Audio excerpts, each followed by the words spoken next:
What's up, guys? Andrew and Travis from Capsule. Howdy. So this is the next episode, and we are talking about episode 104 and 105. So 104 pretty much revolved around Hit and Goku teaming up. They were fighting Universe 11, Daispo, and Kunchi. And it all started off with Hit and Daispo, and seeing someone actually be able to go shot for shot with Hit. Well, not shot for shot, like surpass it. Speed. He can go thousands. He increases his speed 1,000 times fold per second and go beyond the speed of light and sound. Yeah, and to see Hit actually get hit while he was about to do his time lapse, his time hop was pretty fucking wild.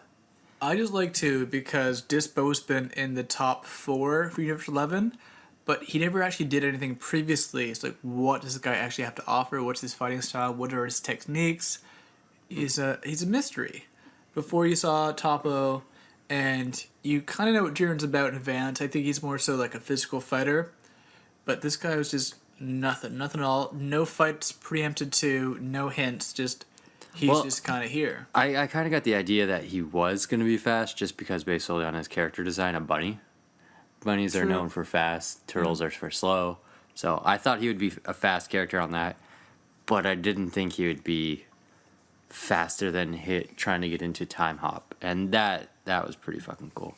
I like how his ability to counter Hit fed into his character type, which again is a bunny. With his ears, he could sense the mobility. Yeah, the sound. Before. Did he say he sensed it or he felt he could Hit? Hear the vibrations. Yeah, he heard the vibrations of Hit's body tensing before he jumped into his time hop. So if he wasn't of that origin, but still had power in a different body, he wouldn't be able to stop him. But he had that one small advantage just from having those gigantic fucking ears that he could do it too, which made it so good. Yeah, no, it was really awesome to see that. And to see Hit eventually just take, no pun intended, take a few hits just so he could catch Dispo's techniques and figure out, well, shit, this is how he's finding out. And then he even explains to him, I know how you sense my body tensing up as I do this. And then him working around that. I just like his overall growth because it's just like, got hit, got fucked. Got hit, got fucked. Got hit, got fucked. And then right after that, it's just like, dodge, took a hit, dodge, counter. And you can see his time lapse, his overall, his speed get exponentially faster, more and more. He did it with Goku, but only by like a few nanoseconds. But with this, you can see how fast he's actually getting, which is absolutely gnarly. So fucking cool. Yeah, it's pretty cool to see Hit have to hold his own against someone that's not Goku. And someone that fast, that's pretty cool. And the fact that Goku had to intervene as well. Well, before the Goku intervention actually occurred, I liked how you had that little glimpse that Hit almost won so early on, where he got fed, made a few hits to the very edge, and then as Dispo jumped on over, he kind of phased through him and off the edge. Yeah. But right after that, Kunchi, just put his own energy out to almost like a vine form. Yeah, I don't really know what to call that. I don't recall him saying what it was. It was just more or less veins. It reminds me of just like a puppet master with his strings. His strings reaching out? Yeah, that's what it reminded me of. Latched onto him, pulled him back, and then it became 2-on-1. Also, the small little freak out from Topo would be like, he's getting baited. He's going to lose right now, too. Yeah, no, even he knew. You start to see Topo lose his cool, which he hasn't done yet. He's always been the fighter for justice, the fighter for victory overall. But he's losing that. He's losing his cool. He's losing his edge. And he's going batshit insane. He's trying to save face, but you start to see him crumble eternally. I think that's be more so reflective later on in the next few episodes as well. Yeah, no, we're definitely going to see more of Topo. Even just in general, let alone fighting. I have a feeling, because, the numbers are dwindling, so we're definitely going to see him more. I'm pretty excited to see him fight other than Goku, because I don't think he'll fight Goku off the bat. No. They've already had their proof. I think he's probably gonna go after someone like Piccolo or, one of those. Frieza, hopefully. Well, yeah, we haven't seen Frieza do anything, and that's still annoying me. We haven't seen Frieza, period. We saw him saying he's gonna toy with some person like 6 episodes ago. And that's about it. They gotta take Frieza and Frost in there somewhere, because they're planning some batshit insane thing. I have a feeling they're gonna try to overthrow Grand Priest of something, or even a god, or a Kai. I don't know. I feel like their intentions aren't just to fight in the tournament. Their intentions are to do something major. Previously, he said he's going to make Beerus his slave beneath him. So something like that may occur. They're just meddling and planning some ultimate evil scheme here. While torturing people on the side. Yeah. But undermining their power so no one sees them as a real threat or target. Yeah. At the same time, too. We've only seen Frieza that handful of times, and Frieza's been in, I guess you could say, her white form. Yeah. Not her gold form. Frieza has been in her fourth form, but hasn't went to Golden Frieza yet. But hasn't went to Golden Frieza. That's what I was trying to say. So she's just doing her thing, having fun. He's just doing his thing. The common misconception is Frieza is a boy that I never get. You just said she 3 times. And you just said she as well. I said she because you said she. I know. I'll never not say she when it comes to Frieza. Anyways, on to Goku jumping in to save him and using his god form. We mentioned this last time, that we thought it would be his most energy-saving one, and I think it was Beerus or Wiz. Yeah, Beerus openly described. It's not quite as strong as Blue or consuming energy-wise and stamina, so he's doing this just to save face, although he does turn blue a few times. Just to absorb a hit or two. Yeah. Yeah, no, that was pretty cool. Just to turn the tides overall and say, hey, no, I'm still on my own, you can't fucking deal with me. Yeah. Yeah, no, that was pretty tight. And I just love when Kunchi has all those, again, I don't know what the fuck it's called, but when he has all the vines around him on the ground. Kind of like a landmine trap floor sort of thing. And then Hit just does this one classic hit, with not actually reaching over, but still sends the waves to damage him. And then does the second time, Hit's like, Goku, you can't do it, you're not going to hit him. He's like, fuck it, I'll do it anyways. Yeah. Goes blue and just rushes through. His speed surpasses the overall explosions, overlooking everything, and gets one gnarly blow onto him, knocking him back dramatically. Yeah, that was pretty tight. And then, how did Kenshi get thrown off again? Was that Hit? From Hit. Yeah. Okay. So Kenshi went and attacked Hit a second time, and then he phased through him, and then he just did a gnarly blast. Oh, okay, yeah, no, I definitely remember that now. And then that Dispo was so occupied with Goku that he couldn't intervene and help out, so they were good to go that way. Yeah. No, that was a really badass. And then after, the end of the fight, they were like, "Oh, you saved me. We'll meet again in a bit." Yeah. I'm not gonna fight you now. We'll be in like the last minute contenders. I'm not gonna waste my energy on you because I owe you one. Yeah, I'm gonna save face and just let you walk free for the time being. Which, understandably, yes. Even though Hit didn't want the pity handout for having his assistance, he was overall super grateful for it because he knew he would have fucked. And as they previously said in the episode too, when the other Saiyans of Universe 6 were watching him, like, he needs assistance, he can't do this. But they were pretty much running on E, so they couldn't do shit to help out. Yeah. So happy that Goku flew in God form, instantly caught Dispo's fist, and said, hey, don't fuck with him, he's mine. Yeah. Which is great. Then after that episode, we jump on to episode 105. That was pretty much Roshi's time to shine. Before that, though, my biggest annoyance in this whole episode was I wanted to know the actual number, how many people have been eliminated so far. Oh, right. So they start kind of like 1, 2, 3, 4, 5, 6, 7, 8. Oh shit, I lost count. Let's count to 8 a second time. Yeah. And then it's like, I don't know. A lot. People have been gone. I wanted to know what accurate number. I know we can see this online, the DBZ subreddit, but I wanted them to acknowledge how far we've gone in these 12 minutes so far. Yeah. In the 10 episodes, 12 minutes, But they kind of just like overlooked it. Yeah. Anyways, this is where we get to see Master Roshi be a fucking beast as he typically is. Yeah, so he first, you just see him roaming around, and then he encounters. They never said her name, so I don't recall it. And She was the sexy blue warrior. Yeah, the sexy blue warrior, and Roshi, as everyone knows, cannot control himself around girls. But thankfully, he trained with Puar. That's a weird training session. Hey, shapeshifting helps, man. Yeah, but chasing around a little flying cat so you don't have to fuck a girl. Mm-hmm. Yeah. You don't do that? No, not anymore. But then your training is complete. Yeah, my training is complete. But then we see him hold out, and then she does some sexy stuff, and then he kind of breaks for a second. I wouldn't overlook the fight that fast, though, because she would manifest her abilities into weapons, which is pretty cool. She had boomerangs and a huge staff after. And a hammer, because she hammered him. Well, quote-unquote, hammered him. He hammered her. He wish. So, when she landed on the staff, he caught it between his thumb and his index finger, and just held it there.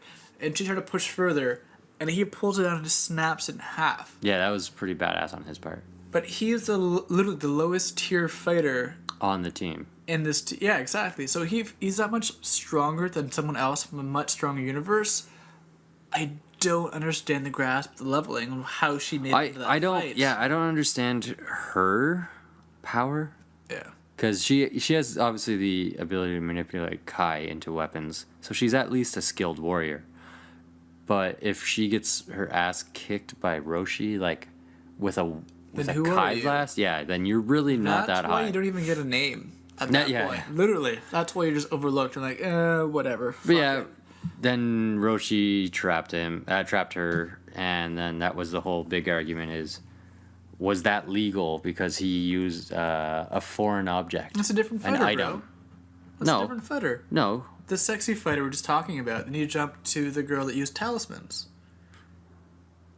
He knocked the first girl ran off by herself. Oh, and he Kamehameha'd. No. Wait. How whack are you right now? Oh, okay. I told you I'm tired. So, yeah, the first girl got really scared and ran and jumped off. Yeah, so what happens is they're fighting, he stops her, and then... See, my problem was I thought there was only 2 fights, but there was 3. There's 3. Yeah, okay. Yeah. And then the girl who had kind of like long arms... That's the second fighter. Yeah, that's what I'm talking about. The second fighter. You jumped into, like, we're doing the conclusion of the first fighter. Okay. And you just resolved the second one instantly. All right, conclusion of first fighter, go Travis. So, conclusion of that is he snaps the staff in half, and then he's like, yo, I'm way more powerful than you can't stop me. But then she says, I have a better form, but it's just her increasing her sex appeal. Yeah. And then he starts getting riled up. He can't contain his dick, as per usual. As per Roshi. But then he goes on about how he's been conserving all his energy that he usually puts out on trying to pick up girls into his internal strength, so he buffs up more than he ever has before when he goes to his bigger muscular stage. And the girl says, oh my god, she wants me to be a mate, I can't do this, and just runs off the edge. Yeah. And just forfeits because she can't deal with a super pervy strong man as she's being so sexy. Yeah. And now on to the second fighter. As you were. As I were. Yeah, she was the character with like the really long arms and kind of the like a dark talismans. Yeah. The dark, ominous looking person. And she had some pretty cool techniques where she more or less poisoned him into an illusion. Into an illusion, yeah. And he played that off pretty well. Because like I said, he trapped her in the container. The demon soul trap. Demon soul trap, yeah.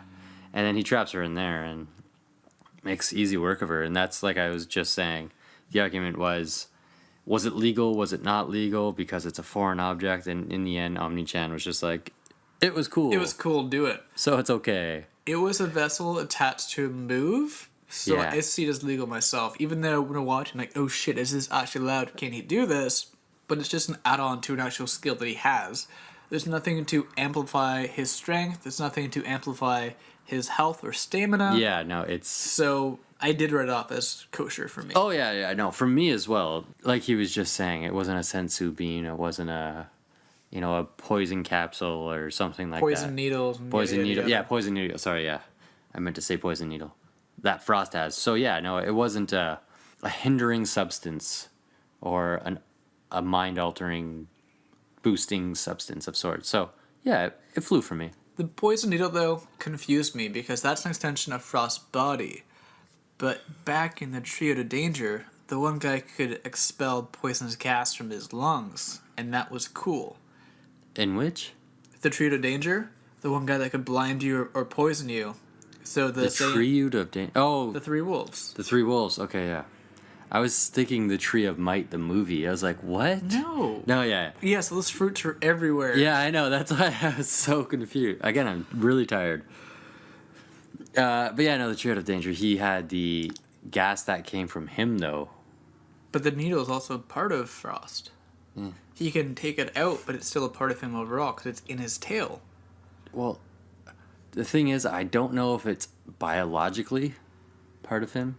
I think it's altered into him. Maybe. Because we never see... Still no confirmation on that. Yeah. I want to believe. Yeah, I know, but the thing is... Area 51. I'm basing everything we know off of Frost, off of what we know from Frieza.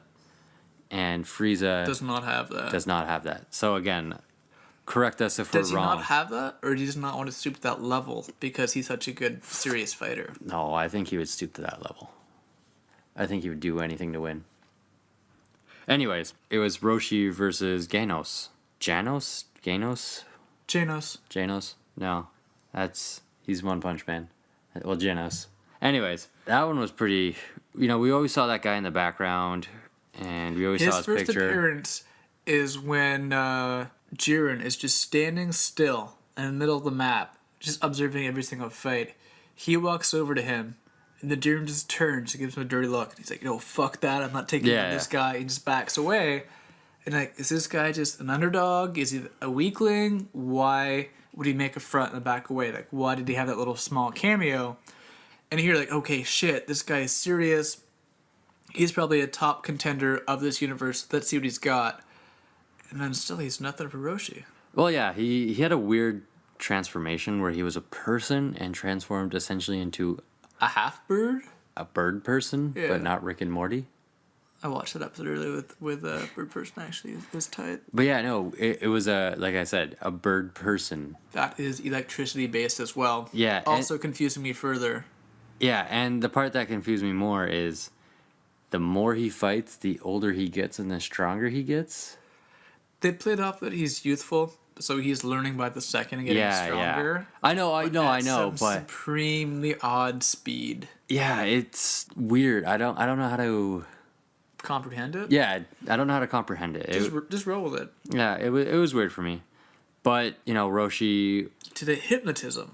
Well, no, which we've never seen before. Well, no, not even the hypnotism. Roshi stated I was watching you fight earlier.